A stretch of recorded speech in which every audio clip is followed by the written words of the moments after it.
Alors Gilles Berru, je suis un professeur de médecine et il m'est arrivé de fonder le Gérontopole des Pays de la Loire et de participer à la création de l'Union des Gérontopoles de France.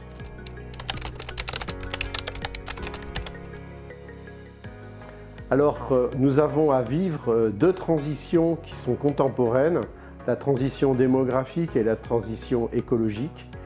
Et ce qui me semble important, c'est de comprendre la synergie de ces transitions.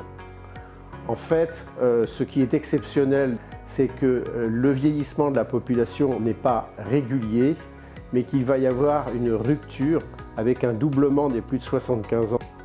Ceci est lié en fait à la différence de naissance entre les enfants de 1943 et 1945 tout simplement, et qu'aujourd'hui ce sont des jeunes retraités en pleine forme, et ils vont être plus âgés en doublant leur effectif, avec les plus jeunes seniors qui, eux, vont augmenter également, dans une moindre proportion, mais augmenter également.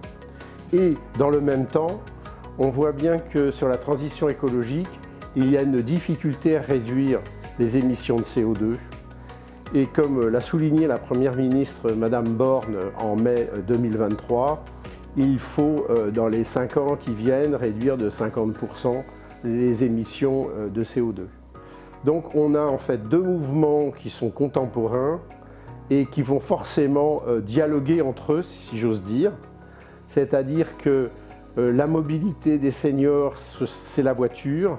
Ce sont ceux qui achètent des voitures. 50% des voitures en France neuves sont achetées par des seniors. La question, c'est réduire les émissions à effet de serre, c'est rendre la voiture seniorisable dans son fonctionnement, dans son coût, dans son usabilité, dans son entretien au niveau local et territorial, etc. Et dans le même temps, cette réduction des émissions à effet de serre doit pouvoir être supportée par l'économie. Et le passé nous a montré que des grandes actions nationales sans discernement de territoire sont des échecs. Je pense à l'écotaxe par exemple, et qu'il nous faut maintenant penser, comme d'ailleurs c'est l'intitulé du ministère, la transition démographique avec la cohésion des territoires. Et dans la cohésion des territoires, évidemment, le vieillissement de la population est majeur.